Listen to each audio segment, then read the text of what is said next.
ኦማን በሆርሙዝ ወሽመጥ ለሚያልፉ መርከቦች የክፍያ እቅድ ስለማቅረቧ ተዘግቧል። ባለፉት ሰዓታት ከወጡ አነጋጋሪና አስደንጋጭ ከነበሩ መረጃዎች መካከል ይሄኛው ነው። ሆርሙዝ ከዚህ በኋላ ወደ ነበረበት ይመለሳል ወይስ የሚለውን ጥያቄ በጉጉት ምላሽ እየተጠበቀለት በነበረበት በዚህ ሰዓት ኢራን ሆርሙዝ ከዚህ በኋላ ወደ ነበረበት ስታትስ ኮ የሚመለስበት ምንም አይነት ሁኔታ የለም፣ በዛ አካባቢ የሚያልፉ እያንዳንዳቸው መርከቦች በአንድም ሆነ በሌላ መንገድ ክፍያን ይከፍላሉ ስትል የነበረችው ኢራን አሁን ይህንን ሐሳቧ ወደ ኦማን በማስተጋባት በኦማን በኩል ለአሜሪካና ለምዕራባውያን አጋሮች በዚህ መስመር ለሚያልፉ መርከቦች ክፍያ የሚጠየቅበትን የእቅድ ማዕቀፍ በይፋ ስለማቅረቧ ተሰምቷል። ኦማን በሆርሙዝ ሰርጥ በሚያልፉ የንግድ መርከቦች ላይ የአሰሳና የአካባቢ ጥበቃ የአገልግሎት ክፍያ እንዲጣል የሚጠይቅ ይፋዊ የውሳኔ ሐሳብ ለአሜሪካና ለምዕራባውያን አጋሮቿ ስለማቅረቧ ኒውዮርክ ታይምስ ኤክስክሉሲቭሊ በሰራው አንድ ዘገባ አስነብቧል። ይህ እቅድ ተግባራዊ ከሆነ በስትራቴጂካዊ የባህር መስመር ላይ የነበረው ነፃ የትራፊክ ፍሰት ሙሉ በሙሉ የሚቀር ይሆናል። ሆርሙዝ እንደ ከዚህ ቀደሙ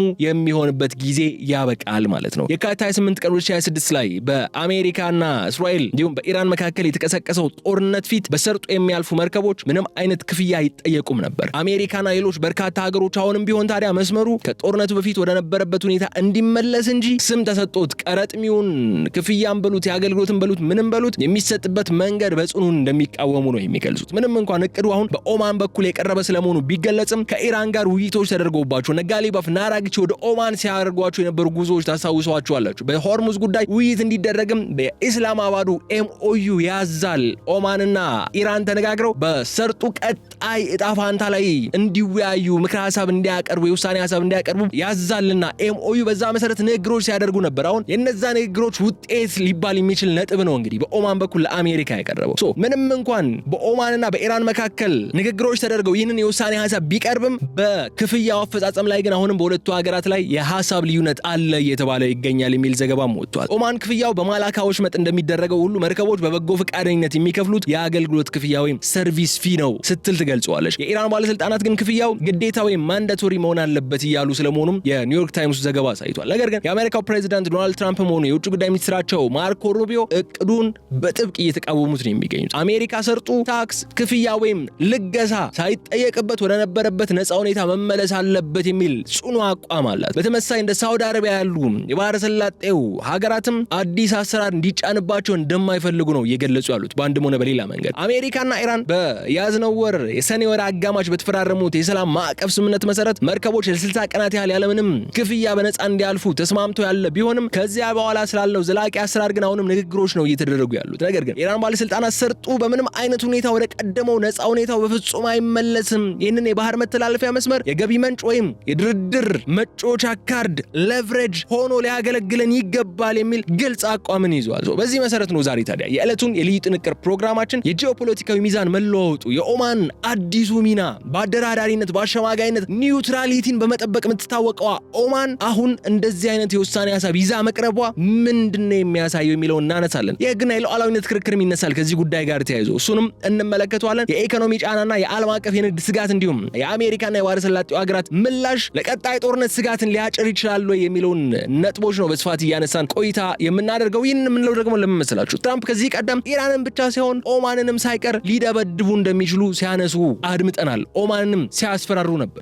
ኦማንም ወደዚህ ጦርነት ተጎትታ ልትገባ የምችልበት እድልን ያመቻቻል። አሜሪካም ሆርሙዝን ወደ በክፍያ የሚታለፍበት ሰርጥን የመቀየር ፍላጎት ስለሌላት አሜሪካ ስምነቱን አፍርሳ ወደ ጦርነት ልትመለስ የምችልበትን አስገዳጅ ሁኔታም ሊፈጠር ይችላልና በእነዚህ ነጥቦች ዙሪያ ነው ዛሬ ቆይታ የምናደርገው። ስለዚህ እናንተ አብራችሁን በመቆየት እንድትከታተሉን ጋብዛችኋለሁ። የተከበራችሁ የገበያ ሚዲያ ተከታታዮቻችን የገበያ ሚዲያን የዩቲዩብ ገጻችንን ሰብስክራይብ አድርጉ፣ ቪዲዮን ላይክ አድርጉ፣ ሀሳብ አስተያየታችሁን ደግሞ በኮሜንት መስጫው ላይ አስቀምጡልን ለማለት እወዳለሁ። የዕለቱን የልዩ ጥንቅር ፕሮግራማችን በክብር ስፖንሰር አድርጎ ያቀረበላችሁ ደግሞ ሮያል ሪል ስቴት ነው። የሮያል ሪል ስቴትን መልእክት ሰምተን ስንመለስ በዝርዝር ጉዳዮች ነው የሚሆነው። በድጋሚ አብራችሁን ቆዩ። በአዲስ አበባ ተመራጭ የመኖሪያ ስፍራ በሆነው በጀርመን አደባባይ ህልሞትን እውን የሚያደርጉ ዘመናዊ አፓርታማዎችን ለሽያጭ አቅርበናል። በ8000 ካሬ ላይ በተንጣለለ ግቢ ውስጥ ምቾትና ግላዊነትን ባገናዘበ ዲዛይን የተገነቡ ቤቶች በአንድ ወለል ላይ 4 ቤቶች ብቻ ከስቱዲዮ እስከ ባለ 3 መኝታ ቤቶች በአይነት የሚመረጡ ውብ እይታ ያላቸው ቤቶች በካሬ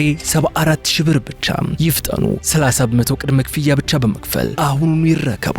ቀሪውን ክፍያ ደግሞ በየ6 ወሩ እየከፈሉ መጨረስ ይችላሉ። ቤቶችን ይጎብኙ፣ ይምረጡ፣ ይኑሩ።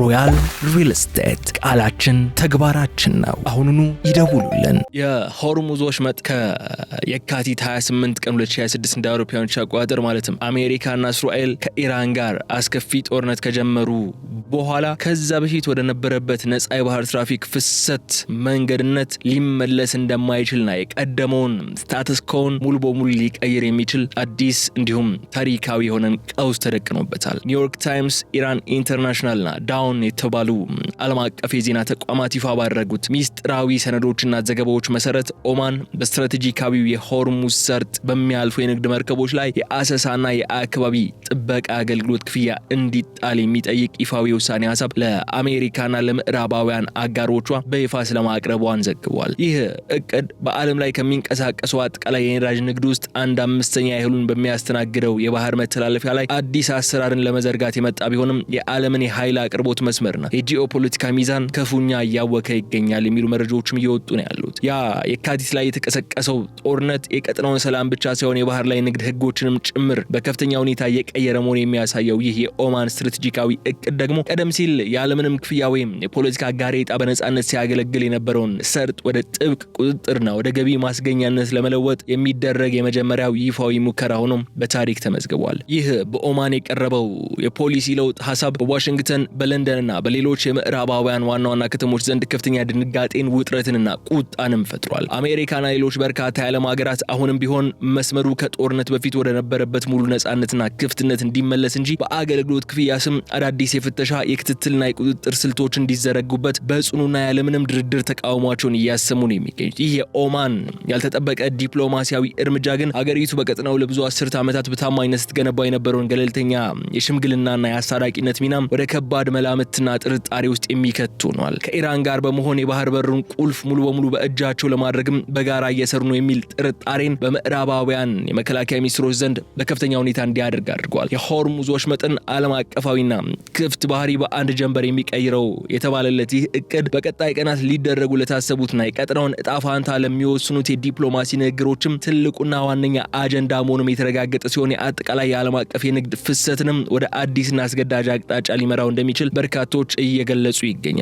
ይህንን ጉዳይ ይበልጥ አሳሳቢ የሚያደርገው ደግሞ የሆርሙዝ ወሽመጥ በጂኦግራፊያዊ አቀማመጡ ለዓለም ኢኮኖሚ ያለውን ወሳኝ ሚና መረዳት ነው። ይህ ጠባብ የባህር መስመር በስተሰሜን በኢራን በስተደቡብ ደግሞ በኦማን ግዛት የሚካለል ሲሆን የባህረ ሰላጤው ሀገራት የሚያመርቱትን ድፍድፍ ነዳጅና የተፈጥሮ ጋዝ ወደ እስያ፣ ወደ አውሮፓና አሜሪካ የሚያስተላልፉበት ብቸኛው ሰላማዊ የውሃ መስመርም ነው። ከዚህ ቀደም መርከቦች ያለምንም ስጋትና ተጨማሪ ወጪ የሚያልፉበት ይህ መስመር አሁን አዲስ የክፍያ ስርዓት ከተጫነበት መላው የዓለም የባህር ትራንስፖርት ኢንሹራንስ ዋጋና የሸቀጦች መናርን ሊያስከትል ይችላል። ኦማን ይህንን የውሳኔ ሀሳብ ለአሜሪካ ስታቀርብ ደግሞ የካቲት ጦርነት በአካባቢው ላይ ያሳደረውን የስነ ምህዳር መቃወስና የጸጥታ መናጋት ለመደጎም በሚል ሰብአዊ ምክንያት ለማስረዳት ብትሞክርም ዋሽንግተን ግን ጉዳዩን የተመለከተችው የዓለምን የንግድ መስመር በቁጥጥር ስር ለመዋል እንደተሸረበ የኢኮኖሚ ሴራን አድርጋ ነው። በዚህ ምክንያት ነው የመጀመሪያው ነጥባችን የሚሆነው ይህ የኦማን እቅድ እንዴት የዓለምን ዲፕሎማሲ እንዳናጋና በቀጠናው ላይ የነበረውን አንጻራዊ ሰላም ወደ ፍጥጫ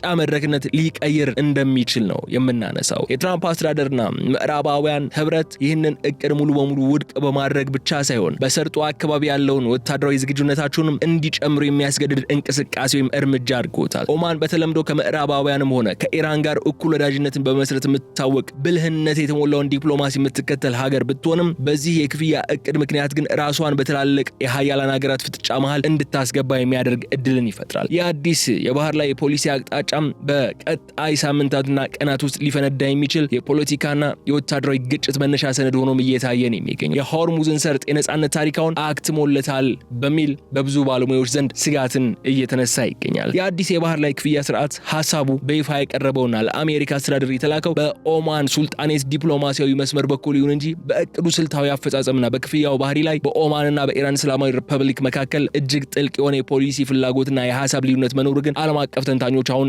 እያነጋገረ ያለው ነጥብ ሆኗል። የኒውዮርክ ታይምስና የአካባቢው የደህንነት ምንጮች መረጃዎች እንደሚያመለክቱት ከሆነ ኦማን ይህን አዲስ ክፍያ በደቡብ ምስራቅ እስያ ከሚገኘው የማላካ ወሽመጥ አሰራር ጋር በማመሳሰል በሰርጡ የሚያልፉ የንግድ መርከቦች በበጎ ፈቃደኝነት ወይም ቮለንታሪሊ ተመስርተው የሚከፍሉት ሰላማዊ የአገልግሎት ክፍያ መሆን አለበት የሚል ስልታዊ አቋምን ይዛለች ይላሉ። በአንጻሩ ግን የኢራን ባለስልጣናት ይህንን የኦማን ለስለስ ያለውን አካሄድ ሙሉ በሙሉ ውድቅ በማድረግ ክፍያው በሆርሙዝ ወሽመጥ በሚያልፉ ማንኛውም መርከቦች ላይ ፍጹም አስገዳጅ ወይም ግዴታ መሆን አለበት፣ ማንዳቶሪ ነው መሆን ያለበት በሚል ጠንካራ መስመራቸውን ይዘዋል።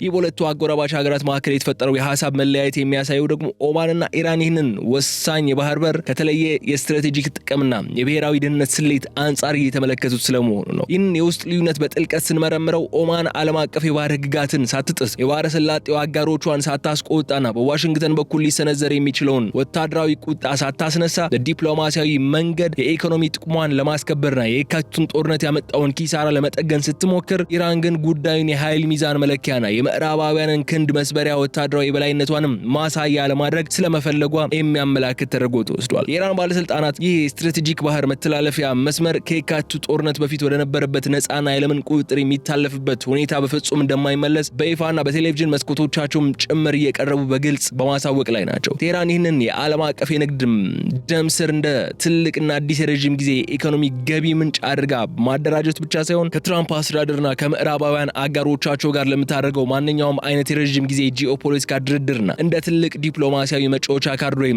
ሌቨሬጅ ለመጠቀም በቁርጠኝነት እየሰራችበት እንደሆነ ግልጽ ሆኗል። ይህ የኢራን እጅግ ግትርና ወታደራዊ ይዘት ያለው አቋም የኦማንን የበጎ ፈቃደኝነት የክፍያ ስልትን ወደ ጎን በመግፋት መላውን የባህር ትራፊክ በግዳጅ የፍተሻና የቁጥጥር ስርዓት ስር ለመዋል የሚደረግ ቅድመ ዝግጅት ተደርጎም በምዕራባውያን የስለላ ተቋማት ዘንድ ተወስዷል።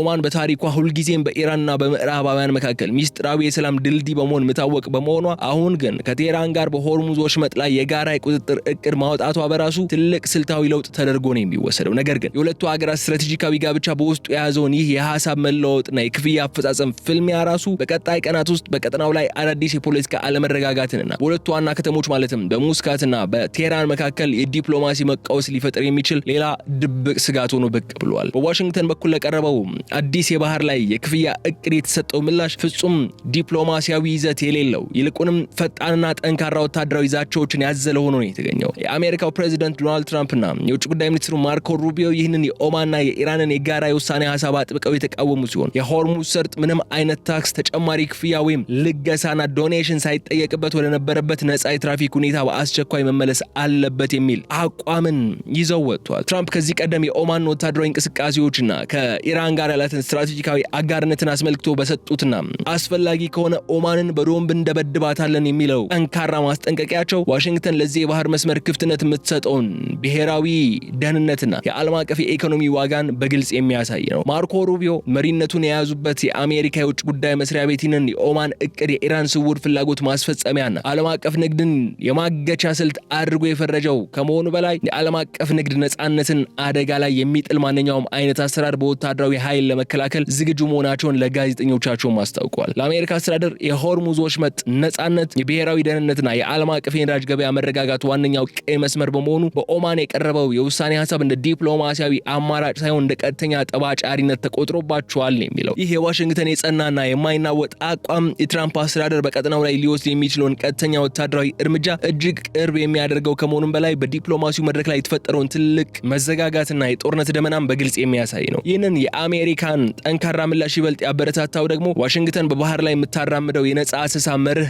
መሆኑን መረዳት ይቻላል። የትራምፕ መከላከያ ሚኒስትር የአሜሪካ አምስተኛ የጦር መርከብ እዝ ወይም ፊቭዝ ፍሊት በባህረ ሰላጤው አካባቢ ያለውን ዝግጁነት እንዲጨምር ትዕዛዝ ያስተላለፈ ስለመሆኑ ተሰምቷል። ማንኛውም የንግድ መርከብ በኦማንም ሆነ በኢራን የጦር መርከቦች እንዳይገታ ዋስትና ለመስጠትም ወታደራዊ እጀባን ለማድረግ ዝግጅት ሲያደርግ ስለመሆኑ ተሰምቷል። ለአሜሪካ ይህ ፍልሚያ የኢኮኖሚ ጉዳይ ብቻ ሳይሆን ከጦርነቱ ካበቃ በኋላ በቀጠናው ላይ ያላትን ዓለም አቀፍ የበላይነትና የኃይል ሚዛን የማስጠበቅ ትልቅ የፖለቲካዊ ክብር ጉዳይም ጭምር በመሆኑ የኦማን የክፍያ ሰነድ በዋይት ሃውስ ጠረጴዛ ላይ እንደ ከባድ የጸጥታ ስጋት ነው ተቀምጦ ውጥረቱን እያባባሰ የሚገኘው። ይህ የሆርሙዝ ወሽመጥ የክፍያ እቅድ በአሜሪካና በምዕራባውያን ኃይላት ላይ ብቻ ሳይሆን በራሳቸው በባህረ ሰላጤው አረብ ሀገራት መካከልም ትልቅ የፖለቲካ ስምጥና የኢኮኖሚ ውጥረት እየፈጠረ ይገኛል። እንደ ሳውዲ አረቢያ ያሉ በቀጠናው ከፍተኛ ተጽዕኖ ፈጣሪ የሆኑ የባህረ ሰላጤው ሀገራት በሆርሙዝ ወሽመጥ ላይ አዲስ ክፍያ፣ የፍተሻና የቁጥጥር አሰራር እንዲጫንባቸው በፍጹም እንደማይፈልጉና ይህንን እርምጃም በጽኑ እንደሚቃወሙ በይፋ አስታውቀዋል። ለሳውዲ አረቢያና ለተባበሩት አረብ ኤምሬቶች የዚህ ስትራቴጂካዊ የባህር በር መስመር ያለምንም የገንዘብና የፖለቲካ ጋሬጣ ክፍት መሆን ለነዳጅ ኤክስፖርት ንግዳቸው ህልውና ማለት በመሆኑ የኦማንና የኢራንን ጥምረት ሊያመጣ የሚችለውን ማንኛውም አዲስ የባህር ላይ ቀረጥ በከፍተኛ ስጋትና ጥርጣሬ ነው የሚመለከቱት። የሳውዲ አረቢያ ቁርጠኛ አቋም በቀጠናው ያሉ አረብ ሀገራት መካከል ለረጅም ጊዜ ተጠብቆ የቆየውን ስትራቴጂካዊ አንድነትና የደህንነት ትብብርም በእጅጉ የሚፈታተን ሆኗል። ኦማን በተለምዶ በሳውዲ አረቢያና በኢራን መካከል የሚፈጠሩ ግጭቶችን በገለልተኛነት ስትሸመግልና ሚዛኑን ጠብቃ የምትጓዝ ሀገር የነበረች ቢሆንም አሁን ግን የቴህራንን ስውር ፍላጎት የሚያስቀድምና የዓለምን ንግድ የሚያውክ የፖሊሲ አቅጣጫ ይዛ ብቅ ማለቷ በሪያድ ቤተመንግስት ዘንድ እንደ ትልቅ ስልታዊ ክህደትና የብሔራዊ ደህንነት ስጋት ተደርጎ እየታየ ነው ያለው። የባህረ ሰላጤው ትብብር ምክር ቤት አባል ሀገራት በዚህ ቁልፍ የኢኮኖሚና የፖለቲካ ጉዳይ ዙሪያ ያላቸው ልዩነት እየሰፋ መሄዱ በቀጠናው አዲስ የጂኦፖለቲካዊ የጎራ ክፍፍል መፈጠሩን በግልጽ ያሳያል። ጉዳዩን ይበልጥ ውስብስብ የሚያደርገው ደግሞ ሳውዲ አረቢያና ተባባሪዎቿ የካቲቱ ጦርነት በቀጠናው ላይ ያስከተለውን የኢኮኖሚ ድቀት ለመቀልበስ በሚጥሩበት በዚህ ወቅት ይህ የክፍያ እቅድ ተጨማሪ የፋይናንስ ጫና ይዞ መምጣቱን ነው የሚያሳየው።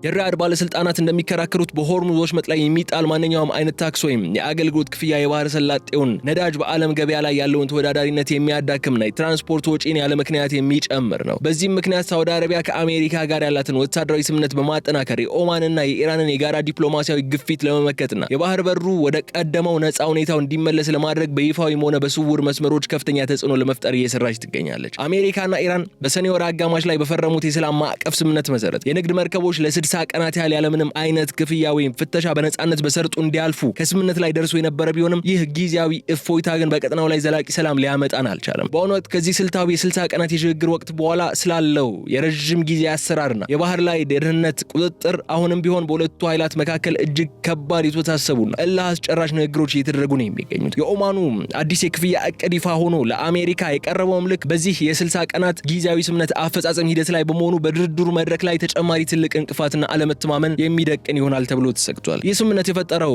አንጻራዊ ሰላም የረጅም ጊዜ ዋስትና እንደሌለው የሚያሳየው ከቴህራን በኩል የሚደመጡት የከፍተኛ ባለስልጣናት ንግግሮችና ወታደራዊ መግለጫዎችም አሉ። የኢራን መንግስት የ60 ቀናቱን የነጻ ማለፊያ ስምምነት የተቀበለው ስልታዊ በሆነ መንገድ ጦርነቱ ያደረሰበትን ወታደራዊ ኪሳራ ለማስተካከል ራሱን መልሶ ለማደራጀትና በቀጣይ ለሚኖረው ዘላቂ ድርድር የበላይነትን ለመያዝ እንጂ የሆርሙዝ ሰርጥን የባህር በሩን ለዘላለም በነጻነት ክፍት ሆኖ መንቀሳቀሻ እንዲሆን ስለፈለገ አይደለም። ዲፕሎማሲያዊ ንግግሮች በሚቀጥሉበት በዚህ ወሳኝ ወቅት የኦማን የክፍያ እቅድ ቀርቧል መባሉ ኢራን ከጀርባ ሆና የ60 ቀናቱ ጊዜ ካለቀ በኋላ የምትጭነውን አዲስ የኃይል እውነታን ቀድማ ለማስተዋወቅና የምዕራባውያንን ለመፈተሽ የተጠቀመችበት ስልት ነው ተብሎም እየተነሳ ይገኛል። በዚህ ምክንያትም ነው ይህ የ60 ቀናት የሽግግር ወቅት የሰላም መተማመኛ ሳይሆን ሁለቱም ወገኖች ለቀጣዩ ትልቅ ፍጥጫ ራሳቸውን እያዘጋጁበት ያለ የጸጥታ ክፍተት ሆኗል የሚባለው። አሜሪካ ይህንን ጊዜ ከማብቃቱ በፊት የኦማን እቅድ ሙሉ በሙሉ በማስወገድ ሰርጡን ወደ ቀደመው ዓለም አቀፍ ህግን መሰረት በማድረግ ሁሉም በነጻነት የሚተላለፍበት መንገድ ለመመለስ ስትጥር፣ ኢራን ግን የሽግግር ቀናቱ ሲያበቁ ወዲያውኑ የግዳጅ ክፍያዎችንና የቁጥጥር ስርዓቱን ለመዘርጋት ቴክኒካል ዝግጅቶችን እያጠናቀቀች ነው ያለችው። ይህም ሁኔታ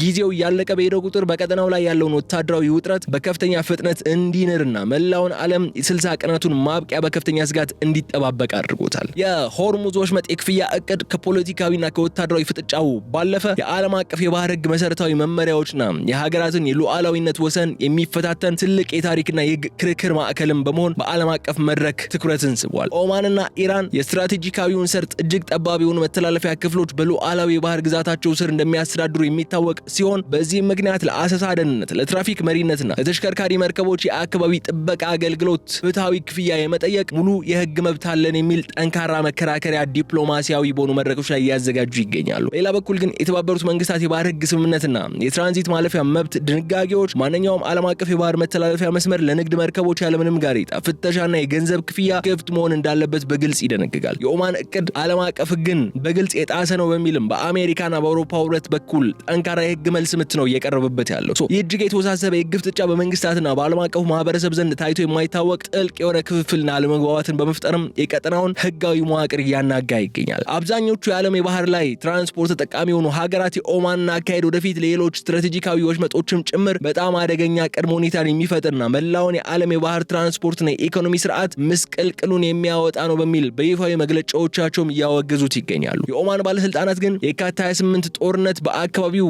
ባህር ላይ የደረሰውን ከባድ ስነ ምህዳራዊ ውድመት፣ የነዳጅ መፍሰስ አደጋዎችና የደህንነት ስጋቶች ለመጠገን ይህ ክፍያ ፍጹም ፍትሐዊ፣ ወቅታዊና አስፈላጊ መሆኑን በመግለጽ ዓለም አቀፉ ማህበረሰብ ጉዳዩን በበጎ ጎኑ እንዲቀበለው ዲፕሎማሲያዊ ግፊት ለማድረግን እየጣሩ ነው ያለው። ይህ ደግሞ ሁኔታው ጉዳዩን ከቀጥተኛ ፖለቲካዊ ይዘቱ ባለፈ ዓለም አቀፍ ተቋማትን ያካተተ ረጅምና ውስብስብ የህግ ፍልሚያ እንዲይዝ እያደረገው ነው ያለው። ይህ የህግ ክርክር ይበልጥ እየተካረረ የመጣው ደግሞ ኦማን የምታቀርበው ማብራሪያ በዓለም አቀፍ የባህር ላይ የልምድ ህግጋት ላይ የተመሰረተ ነው የሚሉ የህግ ባለሙያዎች ቁጥር እየጨመረ በመምጣቱ ጭምር ነው። ሙስካት የምትከራከረው መርከቦች በሰርጡ በሰላም እንዲያልፉ የምታደርገውን የደህንነት ጥበቃና የምታሰማራቸው አነስተኛ የነፍስ አድን ጀልባዎች ከፍተኛ የፋይናንስ ወጪ የሚጠይቁ በመሆናቸው ምክንያት ይህንን ሸክም ራሳቸው ተጠቃሚ የሆኑ የንግድ ኩባንያዎች ሊጋሩት ይገባል የሚል ጽኑ አቋምን ነው ኦማን እያንጸባረቀች ያለችው። ይሁን እንጂ ምዕራባውያን ይህን መከራከሪያ ሙሉ በሙሉ ውድቅ በማድረግ የባህር ላይ ነጻነት አንዴ ከተጣሰ ወደፊት የተኛውም ሀገር የራሱን ጠባብ ባህር በመጠቀም መርከቦችን ማገዝና የፈለገውን ታክስ መጫን የሚያስችለውን በርን ይከፍታል በሚል ስጋታቸውን እየገለጹና ይህንን በኦማን በኩል የቀረበው ኢራንና ኦማን የተነጋገሩበትን የሆርሙዝ ቀጣይ ዕጣ ፈንታ የሚያመለክተውን ጉዳይ ተቃውሞ እያስነሱበት ይገኛሉ። ይህ ህጋዊ ፍጥጫ በቀጠናው ላይ ሊፈጠር የሚችለውን ቀጣይ ወታደራዊ እርምጃ እንደ ሰነድ ሰበብ የተዘጋጀ መሆኑ የጂኦፖለቲካ ተንታኞች በስፋት እየተነጋገሩበት ያለው መራራ እውነታ ሆኗል። አሜሪካና አጋሮቿ የኦማንን የክፍያ ጥያቄ በዓለም አቀፍ ህግ ስም ውድቅ በማድረግ በሰርጡ ላይ የጦር መርከቦቻቸውን በነጻነት ለማንቀሳቀስ ህጋዊ ሽፋን ሲፈልጉ፣ ኢራን በበኩሏ የሉዓላዊነት መብቷን ተጠቅማ ማንኛውም ክፍያ ያልፈጸመ መርከብ ለመያዝ ህጋዊ መሰረትን እያበጀች ነው ያለችው። በዚህ ምክንያት ነው የህግ ክርክሩ በሰላማዊ ጠረጴዛ ዙሪያ የመፍትሄ አቅጣጫዎችን ከመጠቆም ይልቅ ሁለቱም ወገኖች ወደ ቀጥተኛ የኃይል እርምጃ ለመግባት የሚያደርጉትን ዝግጅት ህጋዊ መልክ የሚያስይዝላቸው አደገኛ መሳሪያ ሆኖ እያገለገለ ይገኛል።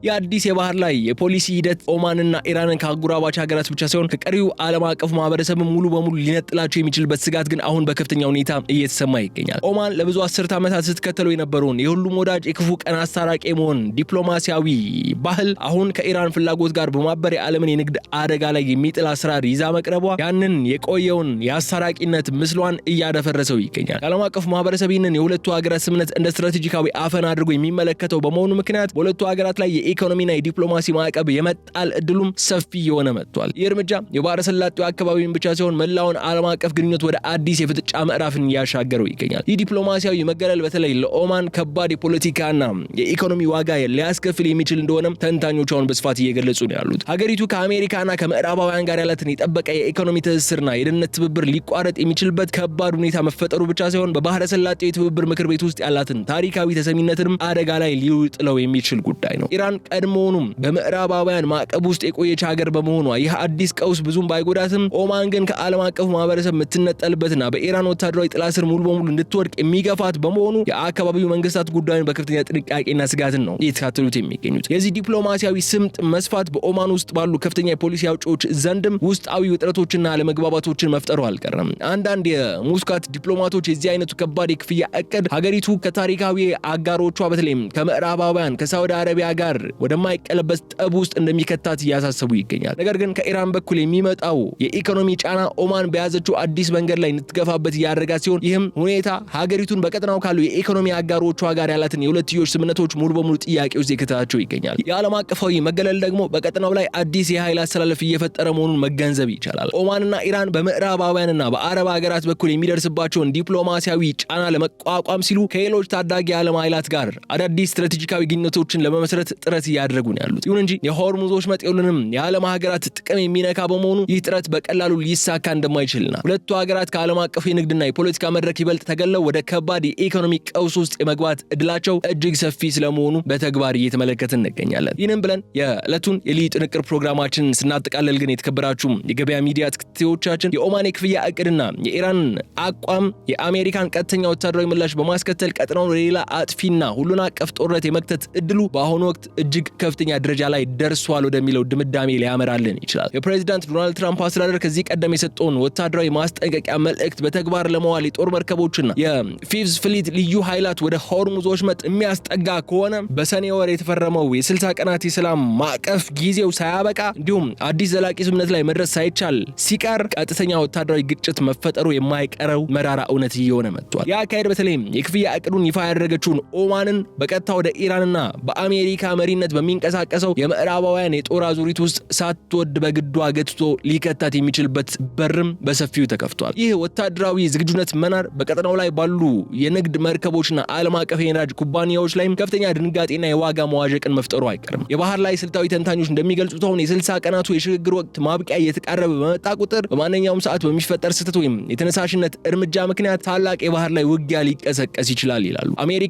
በሰርጡ ላይ የሚደረግን ማንኛውም የግዳጅ ፍተሻ በኃይል ለመምታት መዘጋጀቷን ስታስታውቅ፣ የኢራን እስላማዊ አብዮታዊ ዘብ ደግሞ በበኩሉ ክፍያ ያልፈጸሙ መርከቦችን ለመቆጣጠር የሚያስችሉትን አዳዲስ የባህር ላይ ሚሳኤሎችና ሰው አልባ ድሮኖችን በወሽመጡ ዳርቻዎች ላይ በስፋት ማደራጀት ስለመጀመሩ መረጃዎች እየወጡ ነው ያሉ። ይህንን ሁኔታ ይበልጥ አሳሳቢ የሚያደርገው ደግሞ የሆርሙዝ ወሽመጥ ወደፊት እጣ ፋንታ በዲፕሎማሲያዊ ድርድር የመመለስ ወይም የመፍታት ምልክት እያሳየ አለመሆኑ ነው። የኢኮኖሚ ጫናው፣ ዓለም አቀፉ የንግድ ስጋት፣ የህግ ክርክሩና የሀያላን ሀገራት ወታደራዊ ኃይል ሽኩቻ ተደምረው ቀጠናውን እንደገና ሊፈነዳ የተዘጋጀ የባሩድ ክምር አድርጎታል። የኦማን የክፍያ ውሳኔ ሀሳብ የሰላም መተላለፊያ መደራደሪያ ከመሆን ይልቅ አሜሪካና አጋሮቿ የባህር ላይ የበላይነታቸውና ነጻነታቸውን ለማስከበር የሚወስዱትን ቀጣዩን ከባድ ወታደራዊ እርምጃን የሚቀሰቅስ ዋና ሰበብ ሊሆን እንደሚችልም የጂኦፖለቲካ ተንታኞቿን በስፋት እያስጠነቀቁ ይገኛሉ። ስናጠቃልለው ግን ይህ የዕለቱ የልዩ ጥንቅር ቆይታችን በግልጽ የሚያሳየን የሆርሙዝ ወሽመጥ ከጦርነቱ ማግስት ወደ አዲስና ይበልጥ አደገኛ ወደሆነ የታሪክ ምዕራፍ መሸጋገሩን ነው። የኦማን ያልተጠበቀ ዲፕሎማሲያዊ እርምጃና የኢራን ስልታዊ አቋም በቀጠናው የነበረውን ጥንታዊ የኃይል ሚዛን ያናጋ ከመሆኑም በላይ የአሜሪካና የባህረ ሰላጤው አጋሮች ምላሽ ደግሞ ጉዳይን ወደ ወታደራዊ ፍልሚያ እየገፋው ነው የሚል ነጥብን ይነሳል። የ60 ቀናቱ የሽግግር ወቅት ሲያበቃ የዓለም አቀፍ ንግድ ደም ስር የሆነውን ይህንን ወሽመጥ በነጻነት መተላለፊያነቱ ይቀጥላል ወይስ የአዲሱ ቀጠናዊ ጦርነት መነሻ ሜዳ ይሆናል የሚለው ጥያቄ ደግሞ መላው ዓለም በትኩረትና በስጋት የሚጠባበቀው ታላቁ የዘመናችን የጂኦፖለቲካ እንቆቅልሽ ሆኖ መቀጠሉ አይቀርም በማለት የዕለቱን የልዩ ጥንቅር ፕሮግራማችን እዚህ ላይ እንቋጫለን። የተከበራችሁ የገበያ ሚዲያ ተከታታዮቻችን አብራችሁን በመቆየት ስለተከታተላችሁ እጅግ አድርጌ አመሰግናችኋለሁ። የገበያ ሚዲያን የዩቲዩብ ገጽ ሰብስክራይብ አድርጉ፣ ቪዲዮውን ላይክ አድርጉ፣ ሀሳብ አስተያየታችሁን ደግሞ በኮሜንት መስጫው ላይ እንድታስቀምጡልን በመጋበዝ እዚህ ላይ እሰናበታለሁ። በቀጣይ በሌላ ቪዲዮ እንገናኛለን። እስከዛ ድረስ በቸር ሰንብቱ። ሰላም። በአዲስ አበባ ተመራጭ የመኖሪያ ስፍራ በሆነው በጀርመን አደባባይ ህልሞትን እውን የሚያደርጉ ዘመናዊ አፓርታማዎችን ለሽያጭ አቅርበናል። በ8000 ካሬ ላይ በተንጣለለ ግቢ ውስጥ ምቾትና ግላዊነትን ባገናዘበ ዲዛይን የተገነቡ ቤቶች በአንድ ወለል ላይ 4 ቤቶች ብቻ ከስቱዲዮ እስከ ባለ 3 መኝታ ቤቶች በአይነት የሚመረጡ ውብ እይታ ያላቸው ቤቶች በካሬ 74000 ብር ብቻ። ይፍጠኑ። 30% ቅድመ ክፍያ ብቻ በመክፈል አሁኑኑ ይረከቡ። ቀሪውን ክፍያ ደግሞ በየ6 ወሩ እየከፈሉ መጨረስ ይችላሉ። ቤቶችን ይጎብኙ፣ ይምረጡ፣ ይኑሩ። ሮያል ሪል ስቴት ቃላችን ተግባራችን ነው። አሁኑኑ ይደውሉልን።